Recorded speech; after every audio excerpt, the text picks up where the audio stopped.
Bien-aimés frères et sœurs, bon sabbat, que la grâce du Seigneur vous accompagne.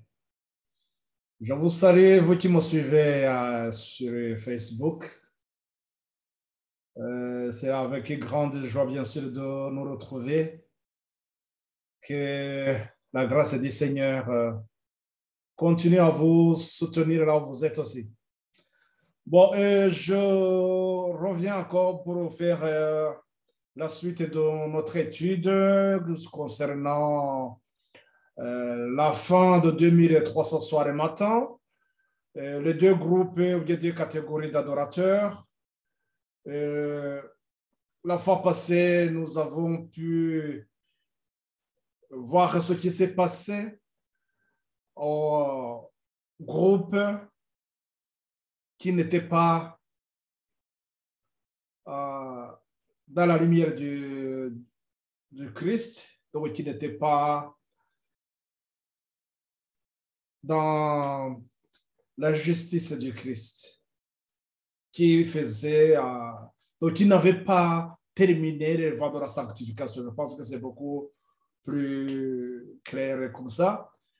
Et nous avons vu que même, c'est ce qui nous a beaucoup étonné, c'était de voir justement que les personnes même qui étaient à la tête de l'œuvre, entre autres Miller, Josialitch et d'autres qui étaient avec eux, comme Joshua Hems et d'autres, le fait qu'ils ont rejeté le cri de minuit, ils ne pouvaient pas rentrer dans le message du troisième ange.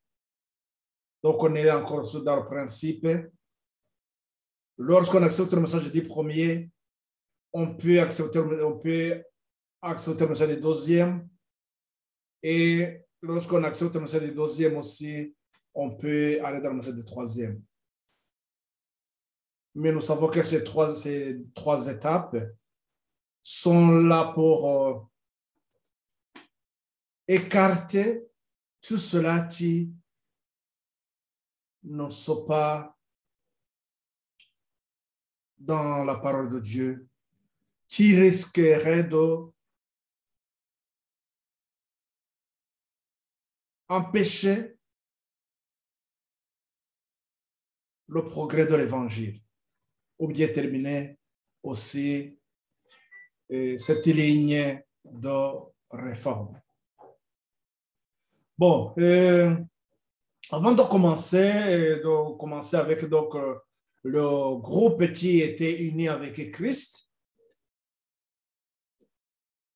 à ce groupe que le Seigneur a envoyé les anges pour les éclairer davantage, pour qu'ils comprennent ce qui s'est passé justement le 22 octobre, ce grand test de désappointement. Donc, on voit que ce groupe qui était uni avec Christ, Dieu avait promis de les soutenir. Donc, Christ les a soutenus et c'est ce que nous allons voir, comment il les a éclairés davantage. Donc, nous allons prier tout d'abord pour que les anges viennent nous assister dans cette étude. Prions ensemble.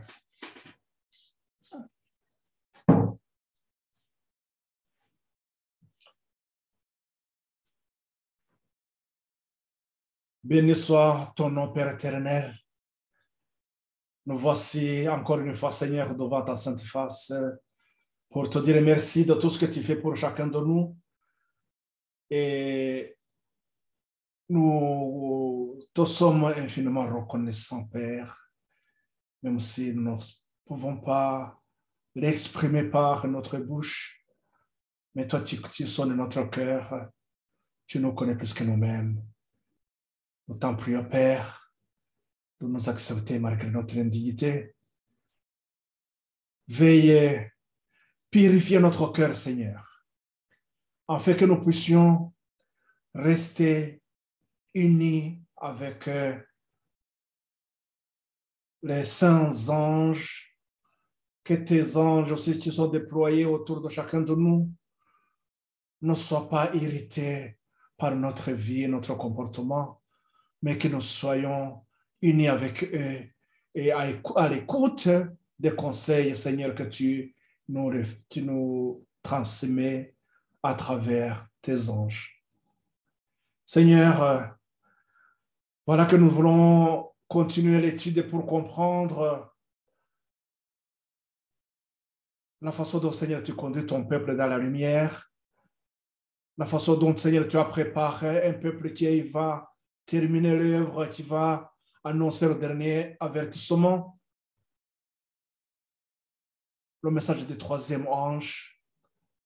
Seigneur, merci de disposer de tout notre cœur et de enraciner en nous, Seigneur, cette parole qui nous vivifie.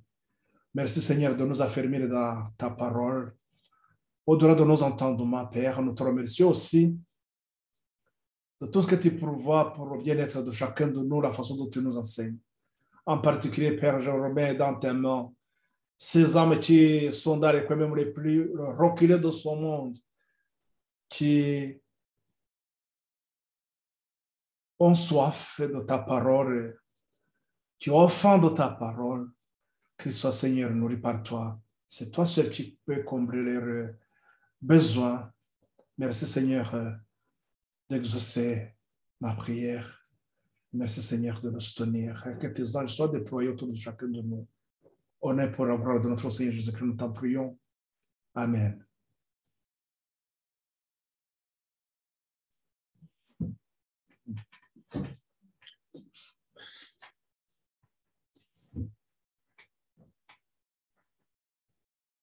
Donc nous allons voir donc ce groupe qui était uni avec Christ.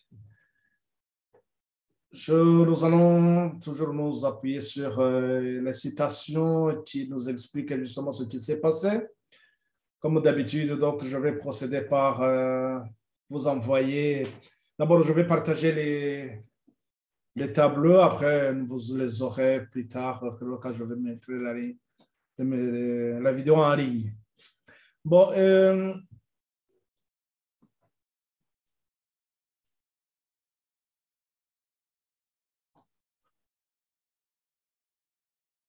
nous avons vu, donc, après le 22 octobre, deux groupes identifiés. Qui dit deux groupes, c'est aussi deux chemins distincts, des chemins distincts. Et nous avons vu que ceux qui n'ont pas terminé la sanctification, donc avec le message du 12e ange, malgré qu'ils avaient eu l'occasion donc d'être à la tête de l'œuvre, c'est-à-dire qu'ils étaient unis. Donc là, je parle de William Miller, je parle de José Rich et d'autres. Donc malheureusement, ils se sont retrouvés à la fin, se sont obscurcis, donc les étoiles se sont obscurcies. Nous avons vu comment donc, comme ce groupe s'est éparpillé.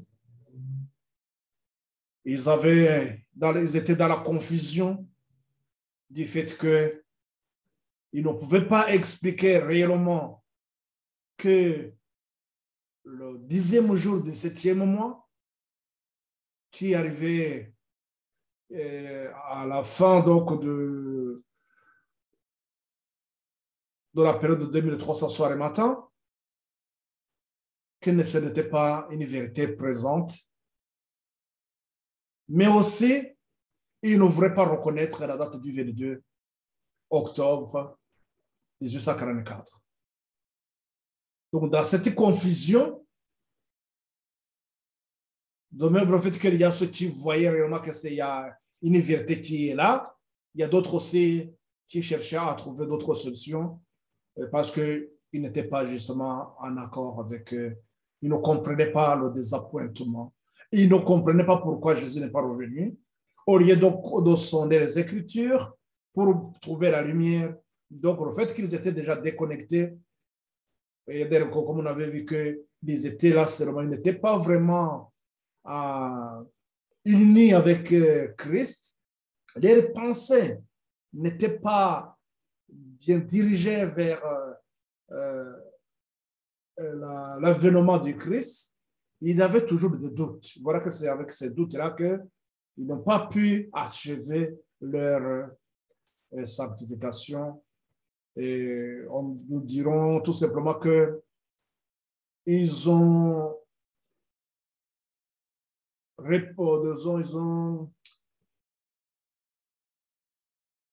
leur expérience correspond à l'expérience donc des vierges folles. Malgré qu'ils avaient des connaissances, mais ils n'ont pas été à la hauteur pour recevoir la lumière que Jésus-Christ leur donnait. Donc, ils sont dans le désappointement. Ils n'ont pas pu se relever. Et nous avons vu que donc, à la date du 28 au 29, ils se sont réunis. Ils se sont réunis et ils ont déterminé, ils ont continué encore l'œuvre, ils ont mis en place une démarche pour continuer l'œuvre missionnaire. Mais finalement, comme ils étaient toujours dans la division et le fanatisme ça s'est implanté directement, ça fait que finalement, à la fin du mois d'avril 1845, dans la conférence qui a eu lieu à Albanie, donc ils ont mis fin à ce qu'ils avaient espéré. Ils se sont dit, voilà, nous ne pouvons pas reconnaître notre lumière, donc c'était fini pour eux. Et finalement, donc, comme ils étaient dans plusieurs groupes aussi, ils se sont retrouvés en un petit groupe qui, les différents groupes se sont dispersés, mais il restait tout simplement un groupe qui était adventiste ils étaient toujours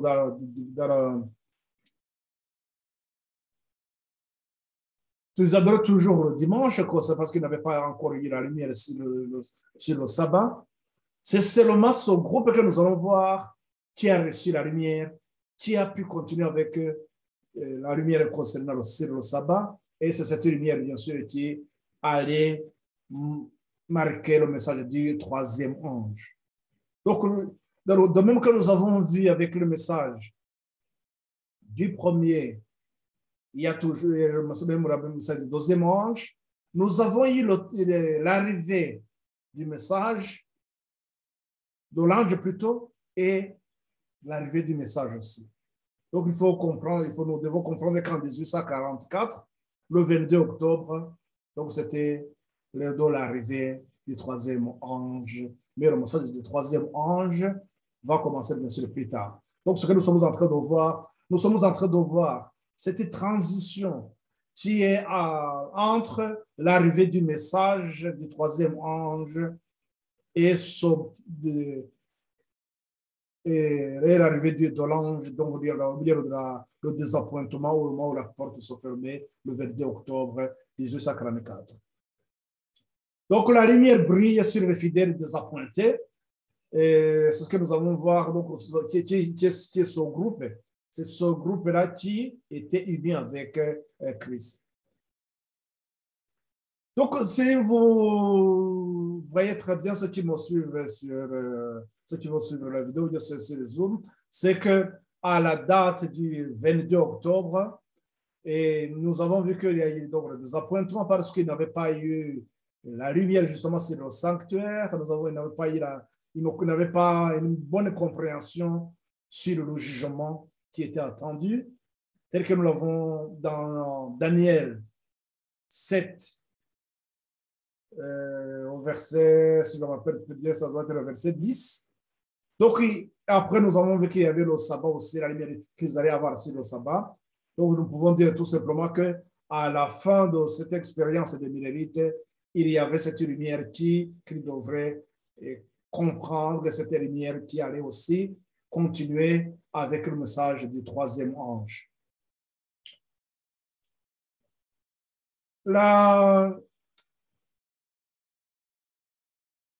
Comme donc le désappointement des disciples, c'est ce que nous avons vu. Donc, le truc qui se passe le 22 octobre, nous avons vu que c'est le même type, et ce qui s'est passé aussi où il reçoit des appointements, c'est le même, ce qui s'est passé avec les disciples. Nous allons lire cette citation et comme ça, après nous pouvons comprendre justement ce qui se passe, puisque comme nous l'avons vu dans la tragédie des siècles,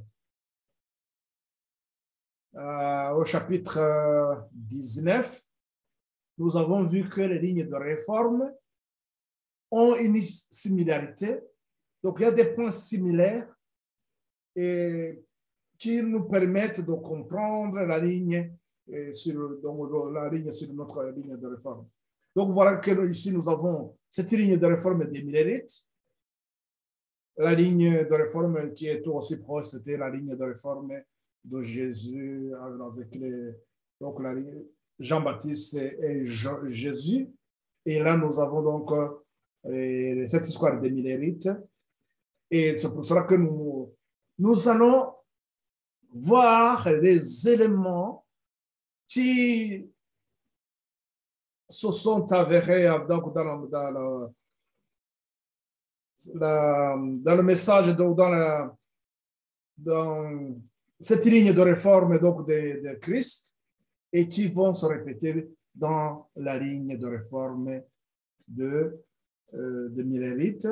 Et donc, comme le désappointement, comme vous voyez que le désappointement des disciples est parallèle donc, avec le désappointement du 22. Donc, ça veut dire qu'autour de cette date du 22 octobre, et ce qui s'est passé aussi autour dans la crucifixion de Christ, donc tous les événements qui étaient ces événements ils ont une similarité. C'est pour ça que cela va nous permettre aussi de comprendre dans notre ligne actuelle, la dernière ligne qui a terminé justement là. Il m'a fait montrer donc le désappointement des disciples quand ils se rendirent au sépulcre et ne trouvèrent pas le corps de Jésus. Marie dit, ils ont enlevé mon Seigneur et je ne sais où ils l'ont mis. Les anges dirent aux disciples et pleuraient que leur Seigneur était ressuscité et qu'il le précédait en Galilée.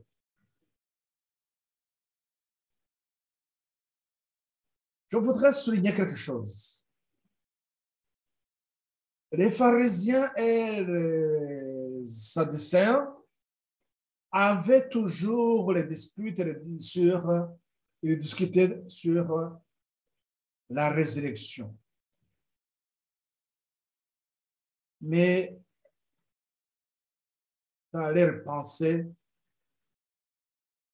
imaginons que ce que les anges disaient arrivé aux Sadducéens ou aux pharisiens, ils allaient dire ce qui dit non, c'est pas possible. Mais ce que je voudrais souligner, c'est que rappelons-nous qu'il y avait eu Lazare qui était mort, mais que Jésus a ressuscité. Là aussi, ça ne devrait pas, ce n'était pas quelque chose de nouveau dans les oreilles des disciples. Donc, les anges dirent aux disciples et pleuraient que le Seigneur était ressuscité et qu'il les précédait en Galilée. Dans les premiers écrits, la page 243, au paragraphe 2. C'est là où nous pouvons trouver ces paroles. De la même manière, je vis que Jésus regardait avec la compassion la plus profonde ceux qui avaient été désappointés lorsqu'ils attendaient sa venue. Il envoya ses anges pour diriger leur esprit afin qu'ils puissent le suivre où il était. Il leur montra que cette terre n'était pas le sanctuaire, mais qu'il devait entrer dans le lieu très saint du sanctuaire céleste pour faire l'expiation en faveur de ses enfants et pour recevoir le royaume de son Père. Ensuite, il reviendra sur la terre et il les prendra avec lui pour toujours. Le désappointement des premiers disciples représente donc le désappointement de ceux qui attendaient le Seigneur en 1844. Dans les premiers écrits, page 244.1. Donc, vous voyez que nous avons cette similitude qui va nous permettre de comprendre ce qui s'est passé, ce qui va nous projeter aussi dans notre histoire actuelle. Parce que, comme je vous l'ai dit, l'histoire de Mérite, elle est là pour nous montrer ce qui se passe aussi même aujourd'hui dans la dernière génération. Les préparatifs qui ont manqué dans ce groupe que nous avons vu, malgré qu'ils étaient à la tête de l'œuvre, il y a eu des manquements. De même que nous, parmi les disciples aussi, il y a eu des manquements. Vous vous rappelez bien qu'à minuit, les 9 sont partis. Il est resté seulement Jean et Pierre. Mais pas plus tard, un peu de temps plus après un petit moment aussi, Pierre aussi, il a renié le Seigneur. Il y a seulement Jean qui a terminé cette expérience qui nous enseigne aujourd'hui. C'est la même chose aussi dans cette expérience des Milérites. Rappelez-vous que donc, ceux qui étaient dans le deuxième ange, le fait qu'ils n'ont pas reconnu l'expérience du cri de minuit, leur préparation n'a pas été achevée. Le cri de minuit, nous avons vu qu'il vient quand? Après un temps de croissance. Donc, c'était ce temps de maturation, là où il n'a pas pu avoir un affermissement spirituel. Ça, c'est devenu maintenant un problème qui a fait qu'ils ont chuté, n'ont pas pu terminer, n'ont pas rentré dans le troisième ange. Donc, Jésus envoya les anges pour diriger l'esprit de ces fidèles désappointés. Il y a eu dans ce petit groupe qui était uni avec Christ, nous avons Hiram Edison, que on compare à Cléopas sur le chemin d'Emmaüs. Ce que nous disons dans Luc 24, 28 à 35, le texte, est-ce que nous rappelons le temps de le lire tout, mais je pense qu'on peut paraphraser et après vous pouvez vous-même prendre ce texte, lire et puis avoir d'autres éléments que je ne donne pas. Donc, dans cette histoire de Luc 24, on nous parle de ces disciples qui rentraient qui est rentré de Jérusalem. Ils voyaient qu'ils avaient vu comment leur Messie a été tué, mais ils étaient tristes. Ils disaient que c'est en lui qu'ils avaient l'espoir, mais voilà que maintenant il est mort. Donc, ils sont aussi dans le désappointement, mais en chemin, ils sont en train de parler. Il y a un qui s'appelle Cléopas et l'autre ne nous donnait pas son nom. Donc, ils étaient en chemin en train de discuter, dit voilà, notre Seigneur a été tué. Là, même là où on l'a enseveli, on n'a pas vu son corps. pour eux, c'était devenu un problème. Donc, ils se posaient beaucoup de questions sur ça. Voilà que Jésus est apparu, mais il n'a pas su que c'est Jésus, mais il pensait que c'est un autre voyageur qui est avec eux. Donc, ils ont commencé à discuter. Jésus lui demande qu'est-ce qui se passe. Il dit, mais est-ce que tu es le seul qui n'a pas su ce qui s'est passé à Jérusalem, comment notre Seigneur a été tué? Donc, après, Jésus commence à l'expliquer. Il lui fait comprendre que cela était dans les prophéties. Que leur sauveur devrait passer par là. Effectivement, ce n'était que, encore une fois, de rappeler, c'est pourquoi il dit que leur foi, ils ont du mal à comprendre, alors que Jésus même il avait expliqué. Ça, après, donc, Jésus dit qu'il va. Donc, il les a expliqué, il a dit voilà, maintenant je vais partir. Hein. Et après, les autres, ils ont insisté à ce qu'il vienne avec eux chez eux.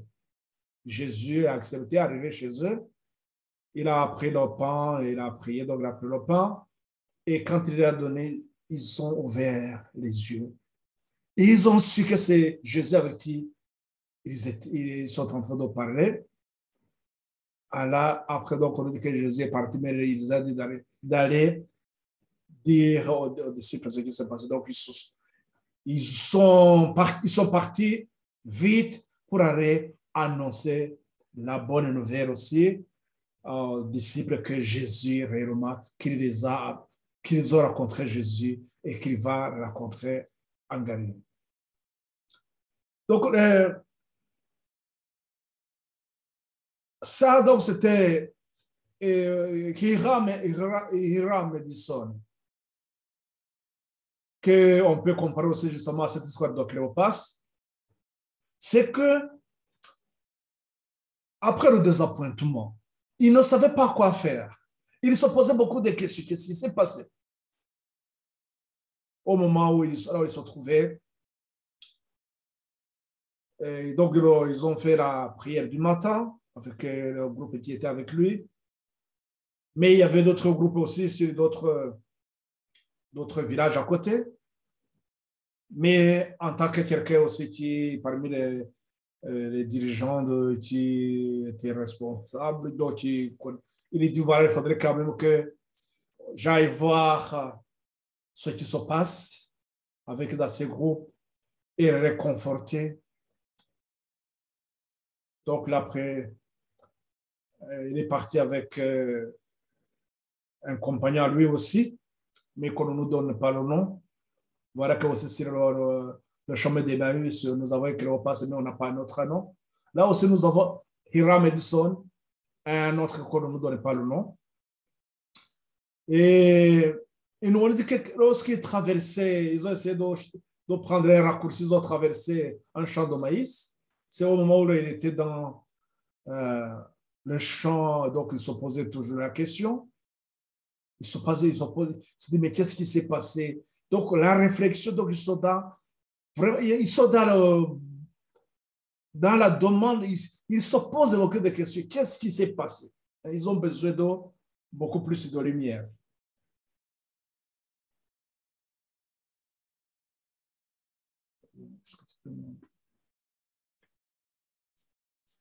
Donc, ils se posent beaucoup de questions. Ce qui se passe va donc... les anges, comme nous avons vu que Christ a envoyé les anges pour les éclairer, pour tout ce qui s'est passé. Il a vu que le sanctuaire n'était pas, que la terre n'était pas le sanctuaire. Mais ils ont compris tout simplement qu'au ciel aussi, il y avait le sanctuaire. Ils ont compris que Jésus n'allait pas venir, justement, comme nous venons de le dire dans la citation, n'allait pas venir purifier la terre avec le feu, comme il s'était dans les entendements, mais que c'était tout simplement que Jésus allait passer à sa dernière phase de son œuvre, c'est-à-dire qu'il arriva à l'époque devant côté du jugement. L'Apocalypse, donc, là, il a pris le temps donc, de dire, voilà, il faudrait qu'il apporte la lumière aux autres pour prendre le temps vraiment de continuer aussi à sonder la parole de Dieu et avoir beaucoup plus de lumière. C'est comme ça que aussi, ils ont compris que dans l'Apocalypse 10, on nous parle de le petit livre ouvert, qui est doux dans la bouche, mais amer dans les entrailles. Et au verset 11, il nous dit aussi qu'il devrait encore prophétiser.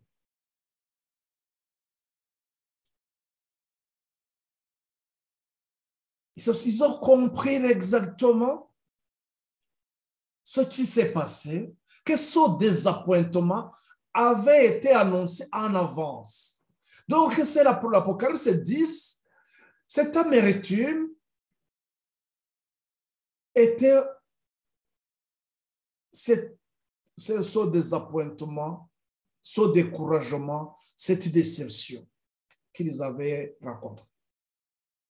Ils ont compris que le petit livre qui était doux dans la bouche et que c'était aussi la façon dont ils avaient accepté avec empressement, avec amour, avec la joie, ce message du retour de Christ. Mais que à la fin, ils sont déçus. Là, voilà qu'ils ont compris l'explication. En lisant aussi de Timothée au chapitre 4, au verset 1, ils ont découvert qu'il y a, on nous parle de jugement des vivants et que le jugement des morts. Ah bon.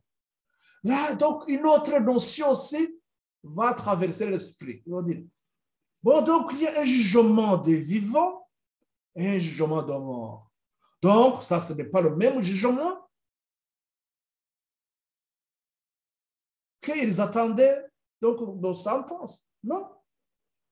Ils ont compris tout simplement que ce jugement doit parler d'autre chose. Et que ce jugement aussi doit commencer quelque part. Et que ce jugement, lisons de Timothée 4, pour que ce texte nous sert quand même de... Parce qu'après, nous allons voir un autre texte. C'est pour que ces deux textes puissent nous aider à comprendre justement le jugement investigatif. De Timothée 4.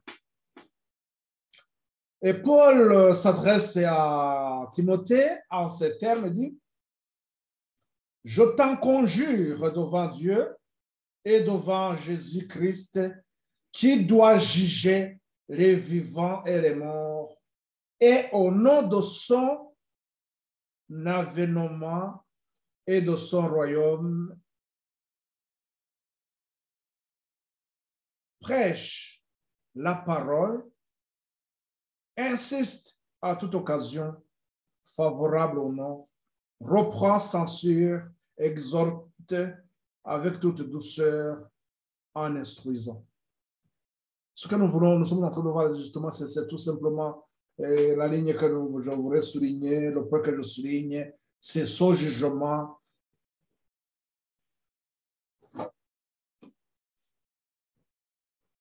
au nom de son avènement et de son royaume.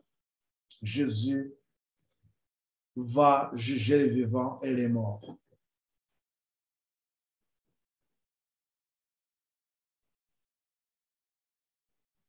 Ce texte aussi, il a fait le lien avec, lorsque nous parlons de Hébreux 8 et Hébreux chapitre 9, Là, on nous parle de souverain sacrificateur qui est assis à la droite du trône de Dieu. Ce souverain sacrificateur, et quand est-ce qu'il allait et à s'asseoir à côté de Dieu? Dans Daniel 7, au chapitre, plutôt verset 10 à 14, je ne vais pas lire tout le texte, mais on nous parle tout simplement que le trône de jugement, on nous évoque le trône de jugement, on nous parle des livres qui sont ouverts. Oui, je pense que ce texte, c'est très important de le lire parce que ça va nous aider à comprendre ce qui se passe réellement, et parce que aussi dans l'accomplissement de la parabole des 10 vierges, et ce point est capital, ça nous permet de comprendre réellement ce qui s'est passé à la date du 22 octobre 1844, ce que cela signifie exactement. Donc, Daniel 7, au verset, Daniel 7, verset 10 à 14.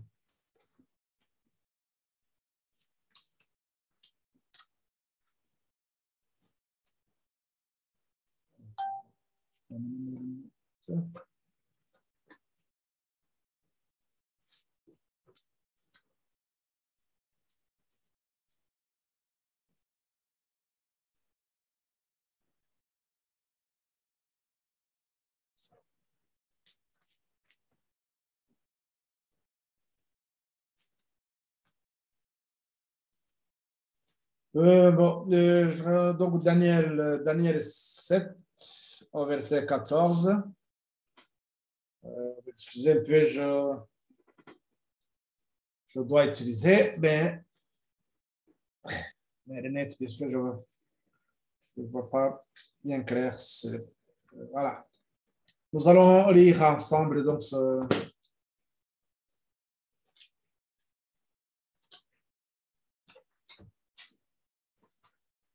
Il est question donc de jugement, le trône de jugement et les livres qui sont ouverts. Et si vous rappelez-vous ce que je vous ai montré dans lorsque nous avons abordé Daniel 7 dans les prophéties, comment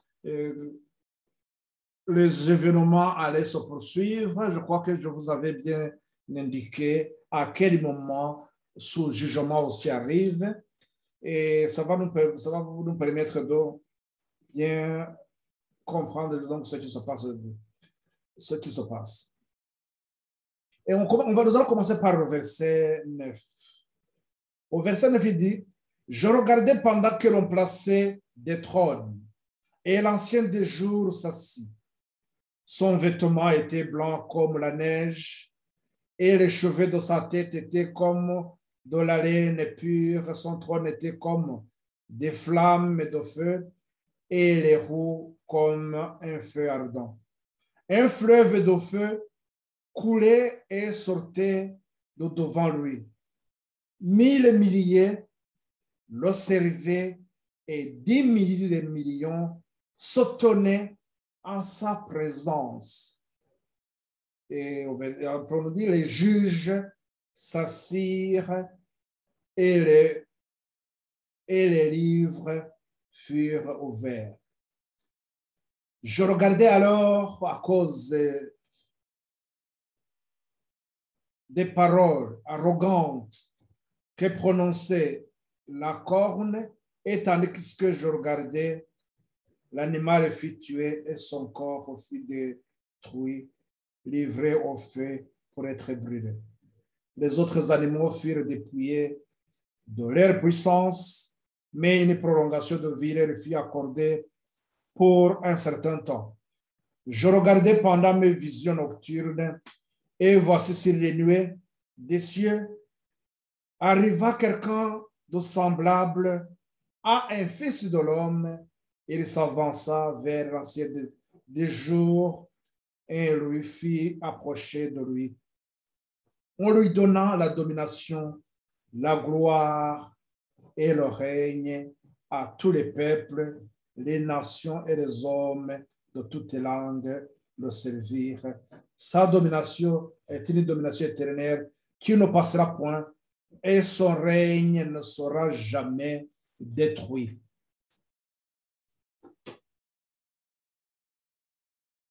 Donc, Daniel, ici, va nous donner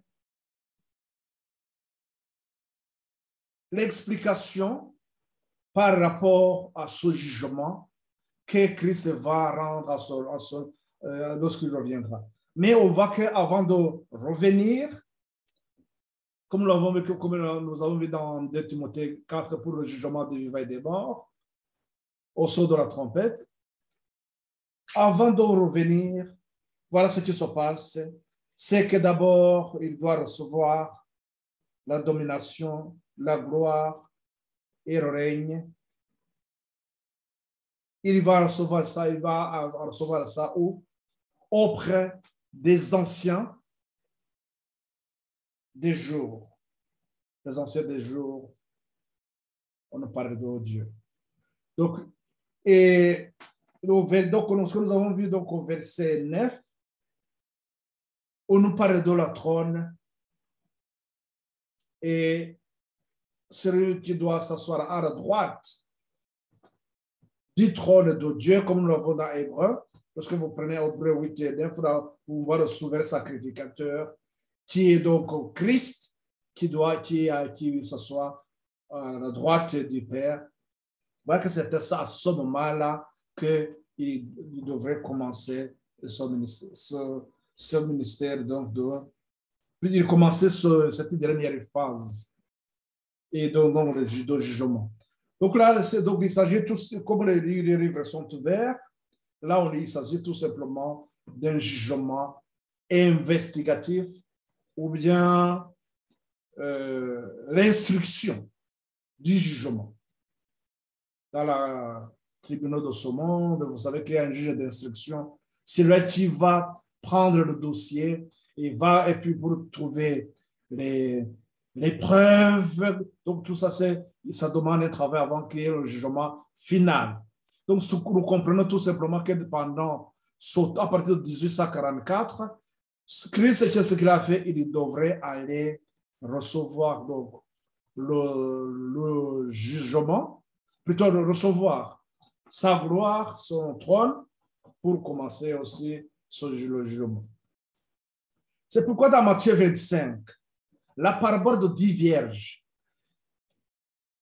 que les millérites aussi avaient compris l'accomplissement dans leur histoire, il y avait quelque chose qu'ils n'avaient pas compris. C'était Luc 12 qui nous parle de festin de noces. Christ n'allait pas venir avant de passer d'abord au festin de noces. C'est pourquoi les 2 paraboles, donc là je ne vais pas prendre le temps de lire ça, comprenez, vous pouvez lire ça, continuer à approfondir l'étude. C'est que donc la parabole de Matthieu 25, les 10 vierges, lorsqu'ils attendaient, l'époux doit d'abord passer par le festin de noces avant de venir. C'est pour ça, dans ce temps d'attente, les 10 vierges devraient attendre que l'époux vienne et ça va être. Donc, dans ce temps d'attente, c'est que Christ doit passer d'abord dans le festin de noces. Ces textes, donc, nous venons de les voir. Et donc, cette histoire de Luc, de Cléopas, qui est comparé à Hiram Edison. L'Apocalypse, donc, dit qu'il nous parle de petits livres verts, doux dans la bouche et mis amer dans les entrailles. Et qu'au verset 11, ça je ne l'avais pas souligné, dans l'Apocalypse 10, donc le verset 11 se termine en disant prophétise encore, pour dire tout simplement que le 22 octobre, donc la mission ne se termine pas là, mais c'est qu'ils doivent encore prophétiser à toutes les nations, prophétiser au verset 11, il dit,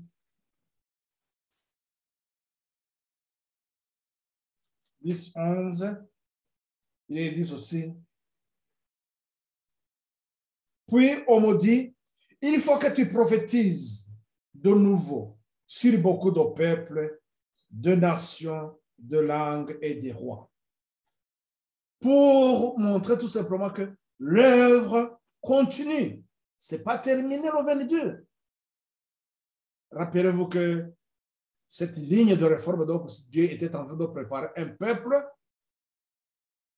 qui va confier une mission, qui est cette mission, annoncer le dernier avertissement, le message du troisième ange. Voilà donc les anges ont éclairé ce petit groupe sur ces points. Donc, comme nous venons de voir, donc, il y a 2 Timothée 4 qui parle de jugement des vivants et des morts. Hébreux 8 et 9 qui nous montre, qui nous parle du souverain sacrificateur qui doit s'asseoir à droite du trône de Dieu. Et Daniel, donc, c'était aussi qui va nous parler du trône, du jugement et les livres qui sont ouverts pour montrer tout simplement que ce jugement, il s'agit d'un jugement investigatif ou bien l'instruction du jugement et non la sentence. Et Matthieu 25, donc, qui nous parle de la parabole des 10 vierges, qui nous montre qu'il faut faire le point et faire le lien aussi avec Luc 12 qui nous parlait le festin de noces. Donc, Luc 12 qui nous parle donc le festin de noces. Que Jésus, donc, le 22 octobre, Christ, notre Seigneur, est entré dans son règne au festin de noces. Voilà pourquoi Jésus n'arrive pas à revenir justement à ce moment-là.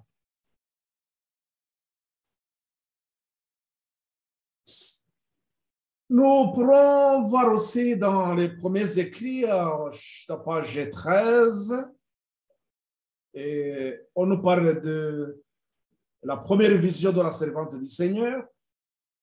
Dans sa vision, l'ange lui confirma la lumière du cri de minuit. Cette lumière que Miller et ses compagnons ont refusée, et que cette lumière était là pour les éclairer et pour les aider à comprendre ce qui se passait, pourquoi il y a eu le désappointement. Et ce texte, là, je pourrais revenir après, donc dans ce sentier 3 et abrut, la première vision de la servante du Seigneur, que c'est ce sentier qui était derrière, il y avait donc le cri de minuit, la lumière, cette lumière, c'était le cri de minuit, et que donc ce peuple adventiste, ce peuple qui attend le retour de Christ devrait marcher. Le regard fixé sur Christ, sinon ils allaient tomber par terre. Jésus donc envoyait les anges pour diriger l'esprit de ses fidèles désappointés.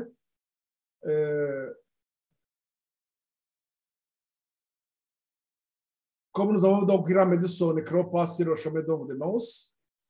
Et l'Apocalypse donc dit, ce qui se passe donc le 22 octobre, donc le 22 octobre, Christ notre Seigneur est entré dans le règne, dans son règne au festin de noces. Je regardais pendant dans mes visions nocturnes, voici sur les nuées, donc le ciel arriva quelqu'un semblable à un fils de l'homme, comme nous l'avons vu. Donc, ces textes nous montrent tout simplement que ce jugement n'allait pas, c'était un autre jugement, pas ce qu'ils attendaient. Donc, le sentier étroit et abrupt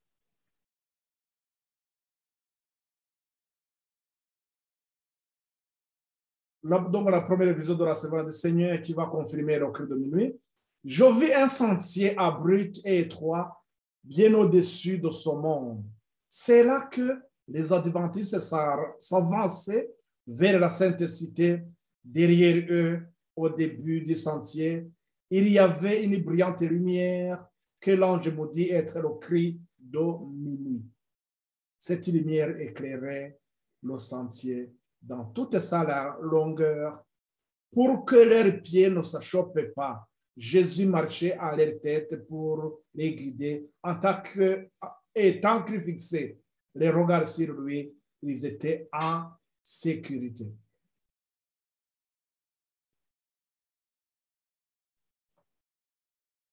Ce sentier,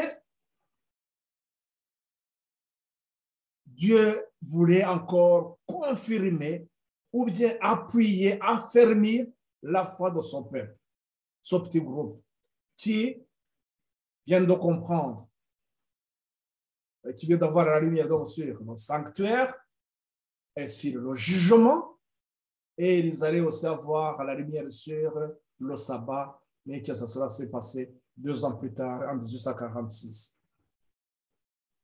Voilà ce groupe qui était éclairé parce que et ils ne voulaient pas, ils ne tombaient pas donc dans le découragement et ils restaient toujours unis avec Christ. Ils avaient compris réellement qu'il y a quelque chose qui ne va pas. De même que ça s'est même avec dans le premier désappointement. Lorsqu'ils vérifiaient, ils voyaient que Christ les a conduits, mais là aussi, ils arrivaient, on peut appeler ça comme un obstacle. Ils se trouvaient devant cet obstacle, mais ils se disaient, quoi qu'il en soit, il y a quelque chose de que nous ne comprenons pas, mais Dieu va nous éclairer. Ils avaient cette confiance, voilà que les anges les a éclairés effectivement. Alors, nous avons vu que d'autres groupes est tombé dans le désappointement, mais là, avec Daniel, plutôt avec Apocalypse 10, ils ont compris que le désappointement était annoncé en avance, mais qu'au verset 11, nous avons vu que Dieu leur donnait toujours la mission de continuer à prophétiser. Donc, et avec ça, ils avaient encore beaucoup plus de joie, d'enthousiasme pour continuer l'œuvre. Et la prochaine fois, nous allons essayer de voir aussi comment ils ont pu comprendre aussi les piliers donc qu'ils ont mis en place, les piliers qui ont fait de nous le peuple de Dieu.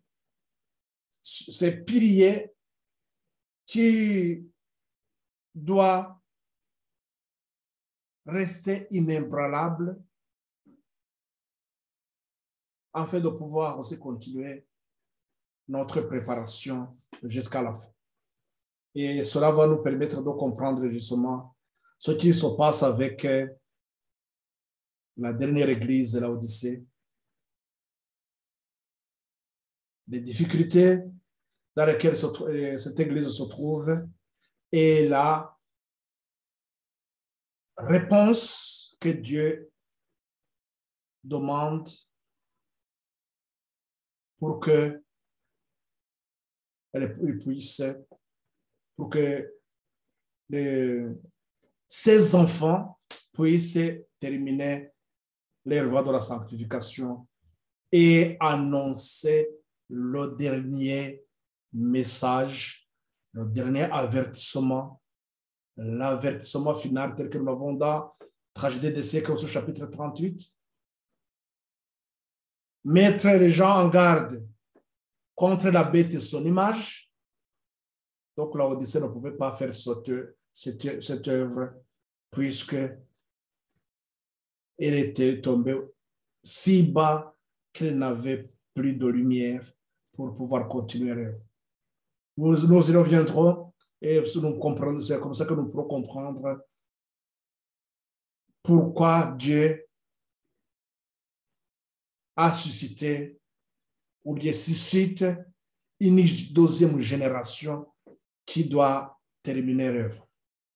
Que le Seigneur continue à nous éclairer davantage affermisse notre foi et afin que nous puissions rester dans sa parole et marcher avec lui jusqu'à la victoire finale. Ma prière pour vous et ma prière pour l'Église dans son ensemble, je vous demande bien sûr de prier aussi pour moi, afin qu'ensemble nous nous retrouvions à la fin du temps dans le chant de Moïse, le chant de victoire. Prions pour remercier notre Seigneur de nous avoir accordé cette lumière, de nous avoir aussi conduits et continuer aussi à nous fortifier et à nous diriger dans la voie de la sanctification.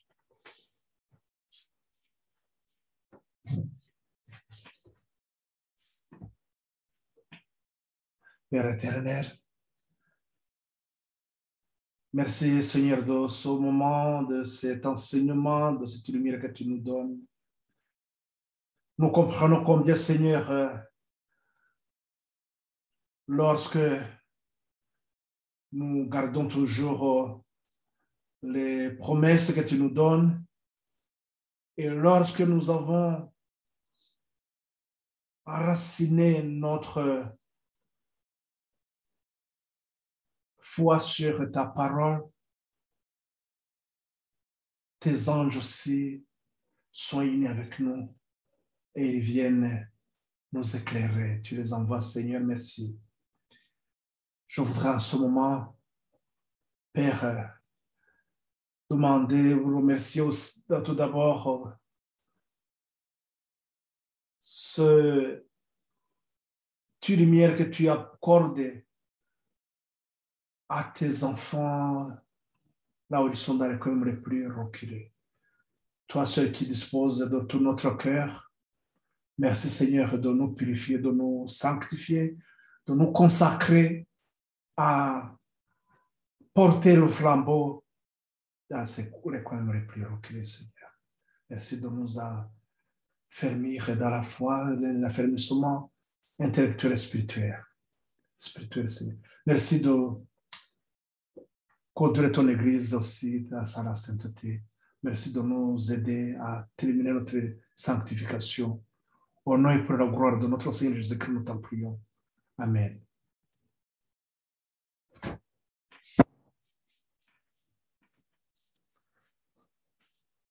Bon, merci à vous tous qui me suivez sur Facebook. Donc, à la prochaine occasion,